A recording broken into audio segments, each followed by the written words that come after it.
classroom, we've got some students over here working, and we are going to cover some general safety items in the classroom, in the shop, and in the lab.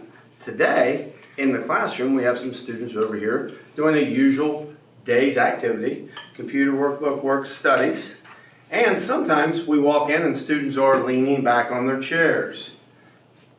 When they lean back on their chairs, this presents a very huge hazard of somebody falling over and getting hurt. Also, it's hard on our chairs. So if you would refrain from leaning back on your chairs, we would appreciate that. As we enter the ag classroom down at Green Acres, we're going to show you the difference between our animal refrigerator and our human refrigerator. As we enter, the first refrigerator here on our left-hand side is our animal refrigerator. Has several different medications that we have to keep on the chilled side. Our other refrigerator is our human refrigerator, and we have everything that you would want, I think, as far as that goes.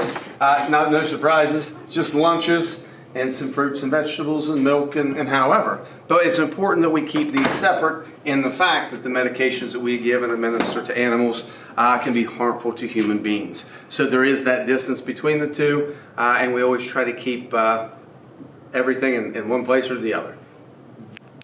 Here we have our Madison cabinet. As you can see, we've got some things on the top, some replacement milk. We've got some different medications that don't have to or require it to be refrigerated. So we keep that separate than everything else in our kitchen. This is animal type. Everything else on the right-hand side is for human consumption. We also have some of our record keeping, some different syringes, some different things down through. Our record keeping is kind of at the bottom of that. But again, our ear tags, everything is kept separate from humans and animals for that safety.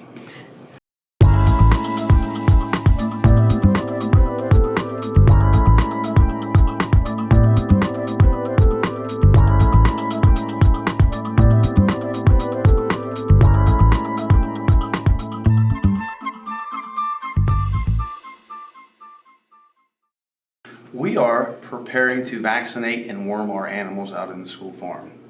Lane and Jordan are going to demonstrate how to properly put a needle on our syringe gun. First, he uncaps it, and when he opens that, it should be never have been opened before, and you can tell when you open that needle whether it has or has not. If the label is broken, we never reuse that needle. It has to be a brand new needle. Lane broke that, kept the cap on, and correctly put that on the syringe gun for administration. Now we're getting ready to, and you'll notice everybody has gloves on. Anytime we're handling medicine, and I'm not, I just opened the box. Anytime we're handling any kind of medication, we definitely want to use our protective gloves. There's a lot of different, if we're synchronizing animals, there's some hormones that we might give them. This is just a basic warmer, and like I said, pour on and then injectable. But there are things that can affect especially our young ladies. But we definitely want to always practice the safety of keeping the gloves on. So when they do that, they're going to go ahead and load the gun by putting some air into the bottle. So they're going to pull that syringe down about, if they're putting 10 cc's in or 20 cc's, we want to put that much air back in to replace the liquid we're taking out. So as he does that, he's injecting the air, and that's the amount that he wants to pull out. We'll hold that bottle for him, Jordan. Good. And as he pulls the syringe down, you can see the liquid filling up. And on the other side, he's reading that. And when he gets the desired amount that he's looking for, he'll stop, and he's going to get that air bubble out right at the very top right there. He's going to go ahead and hold it straight, and he's going to go ahead and click it up one or two. And hopefully we can, yes, perfect. He saw the air bubble go up through. We don't want to administer any air into our animals. After administering our vaccinations and our wormer, we're going to demonstrate what we would do with all of our needles. Our safety protocol is always to have a sharps container. You'll notice that Lane took that off with the cap on, put the end back on, and discarded that into our sharps container. And we will dispose of that the appropriate way.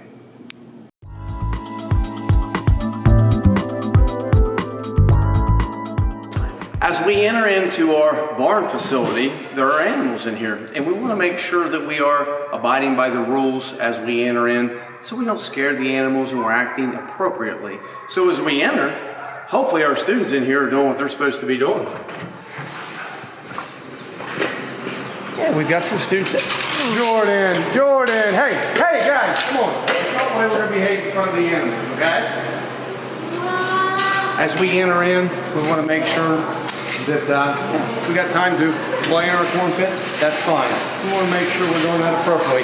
We don't take corn with us, and we don't throw corn, and we don't eat the corn.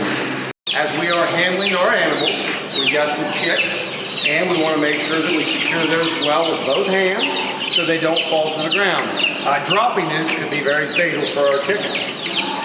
So as we do this, we want to make sure that we're quiet and we don't make a lot of loud noises and or quick movements to scare the animals. The chickens are small, and if you get to moving quickly or loud around them, they move all over the place and they're going to injure one another. So there is an appropriate way to handle those, and then the other way. Good job.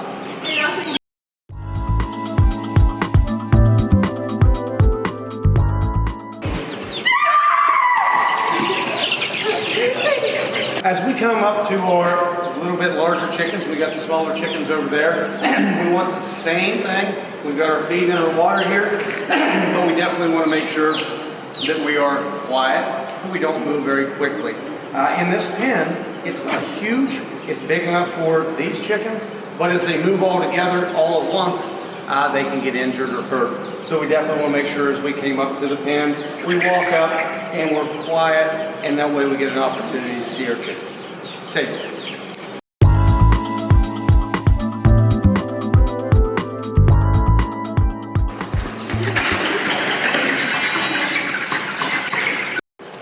So we're going to talk about the general animal farm safety. We've got some goat pens, we've got some hog pens, we've got some more goat pens, and we've got our, this is our, where we wean our animals at, our feeder calves. And if you would step over here just a little bit farther so you can see this goat, there are some times when our animals get out. So one of the safety issues is we need to have a secure feed room or system. If this goat gets out and it's eating beef feed, it could be fatal. So we try to keep all of our pens secure and everything safe as far as that goes. When we talk about animal handling and safety, when we talk about our pigs, pigs are naturally curious. So the way that they investigate things is they use their mouth and their teeth. So if you stick your fingers in the pen, there might be a time that you might get bit. Not for them being mean, but just investigating what that is. Our goat pen, and a lot of times we'll be able to walk up and pet our animals as long as we approach all of our animals in a slow and calm manner, not to startle them or scare them. You'll have the opportunity to pet those animals as well. When we talk about our beef animals, these ones are in the process of being broke to lead, so they're not 100% tame. So as you walk up to them, we put our hand out, and they don't typically bite, but you might have the opportunity to pet them. Our students will put those on halters, and you'll have the opportunity to go pet those at your leisure. Please fall in your face. Video, keep video. This is not an example of how not to catch the goat. We keep running the pen, we run in the pen, we're running the pen, and we can't catch the goat because it's too fast and quick. It's too fast and quick, and now we're running the animals, and all of a sudden, they're out of breath, they're getting hot, and that is not our desired way to catch an animal. See the difference? Calm approach to the animals, and they will return that to you.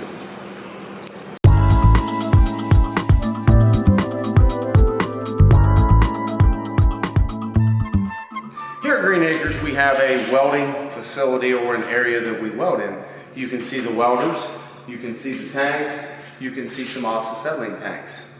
In this area, it's very important to be very cautious. If one of the tanks were to fall down, get knocked over, it can go through brick walls. The welding area is kind of shut off from the rest, and we have the different curtains and the ventilation system, all for safety. The main thing we want to make sure that you know is as you walk out here, if there happens to be one of our students over in this area welding, we're not going to look at the welding area as it can actually hurt your eyes. So just some general safety tips in this area. And you guys probably won't be over here a lot, but if you walk past it, make sure that we're very cautious in this area.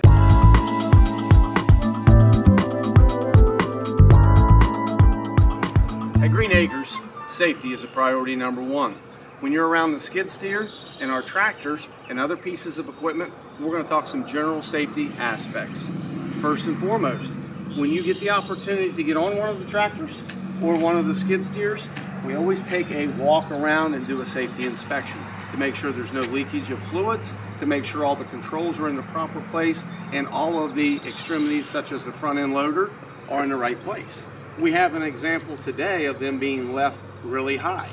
We did that on purpose and intentionally so you could understand that we never ever walk underneath of any of these front end loader attachments. At any time, something could fail, even the safeties, and they could come plummeting to the ground and it could be a big injury or even fatal. So as we walk around, we're gonna go ahead and walk around that way, and we'll meet you on the other side of the tractor at the back end.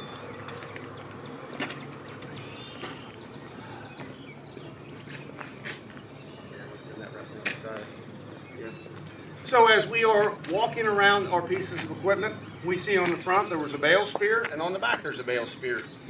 It's super unhandy to have to hook those up every time, so we leave those implements or those attachments on the tractor a lot of the times. To be able to leave those in a safe position, we're going to demonstrate. If you would, Lane, grab that 5-gallon bucket, and we're going to put over top of the spear, and Jordan, I'm going to demonstrate how we properly leave the spear in the front end loader so it's in a safe position.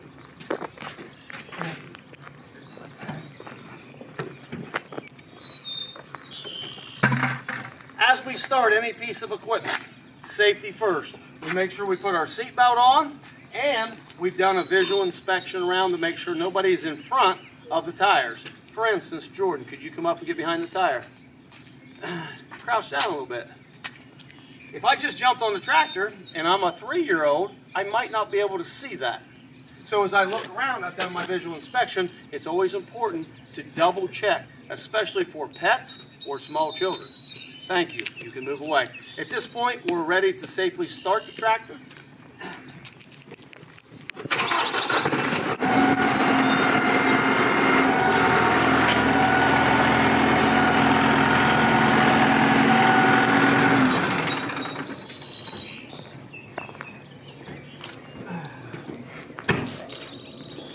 And you can see now that we've left the spear in a lot safer position where the prong or the fork is not extended out where somebody could run into it. This happens periodically in the barn. You don't see that. You're feeding, you're doing chores, and that spear happens to be out there, and you turn around, and the next thing you know, it's really close to you.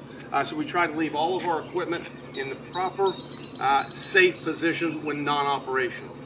Same thing with the skid steer. Obviously, how can I get into that skid steer without getting underneath that boom? There is a safety lock on the skid steer that holds that up in case we have to work on it or do some type of maintenance. But all the time, we want to make sure that that boom is on the ground and left in a safe position. I'll demonstrate. So,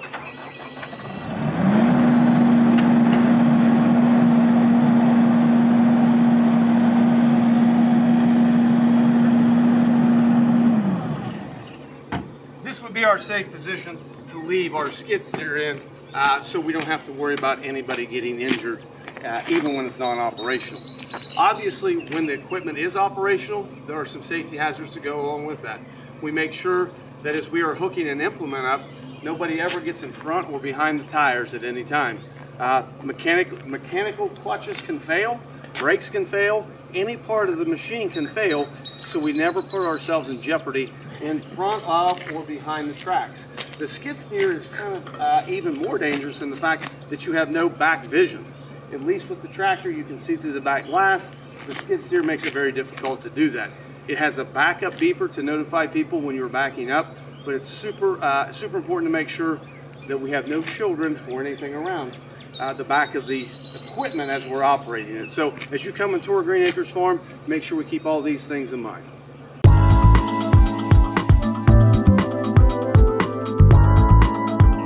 One of the main safety aspects at any farm, especially our farm, is around the PTO shaft. And PTO stands for Power Takeoff Shaft. On the back of the tractor we looked at previously, the attachment hooks up and the PTO shaft hooks up to the tractor. This PTO shaft is very, very, very powerful. You cannot stop it by your hand. Obviously, we're square baling. We've got a mower where we mow, a round baler where we bale. It has a lot of horsepower behind it. You can see the guards are all in place around the shaft. So as the shaft is spinning, the guards do not spin. A lot of the times, older pieces of equipment or pieces we neglect, the guards can be removed for maintenance and repair and never put back. Once those shafts are moving and we have coveralls or loose clothing, or in the case of our young ladies, long hair, we have to be super precautious about being around those, because any type of garment or loose strands, especially in the wintertime. One of our good friends over the hill got caught in a feed grinder. And when they get caught in a feed grinder or a PTO shaft of some sort, they don't stop. Once your clothing gets wrapped around it, it pulls you through that whole round and round and round, and typically you're hitting either the tongue or the ground or something to that effect. So we're always precautious. We never jump over one. We always walk around. In this demonstration, excuse me, our tractor simulating, our tractor being hooked up and it running, maybe we were going to rebale some of our straw, and we've got a straw bale sitting right here behind us. And as we do that, we've seen people in previous years kicking that hay in. If we're going to do something like that, it's not really a safe practice, but obviously we would have a pitchfork and be pitching that in at a very safe distance. Tractor would obviously be in a parked position, and we were feeding that. Typically we're in the field and we are going through, and there's nobody that's going to be in front or around our PTO shaft, but at any time, and it could be for a mowing machine or manure spreader, for a baling machine, for a tilling machine, that we need to stop, maintenance, move a rock, move something, we always put the PTO in the off position anytime that we get off the tractor or piece of equipment.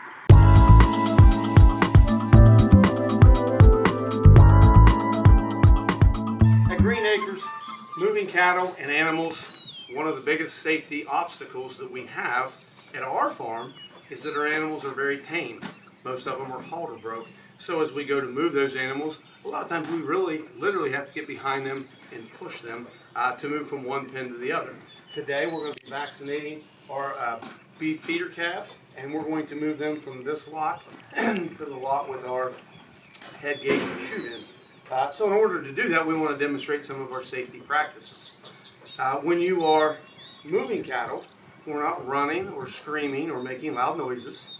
We're going to move in a calm, slow, but efficient manner, and we are going to demonstrate the area that you need to get behind and in front of animals to move them in the wanted direction and the desired direction. So as we open this gate, I'm going to go in and move the cattle, and Lane and Jordan are going to help in this process. We're not going to make a lot of noise. We don't have a lot of people around. No loud noises, no quick movements, and we're just going to move those cattle in the most calm way we can so we don't stress our animals out.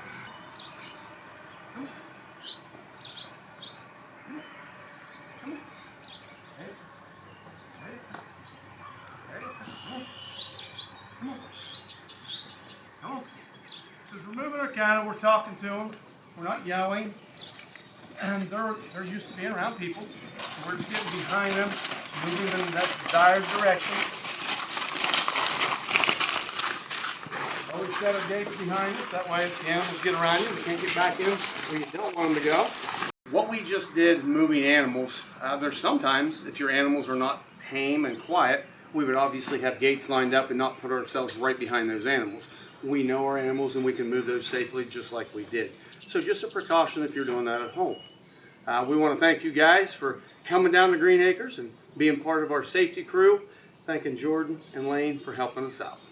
Special shout out to Miss Gatus and the digital media team and Carly Blinn for helping us out.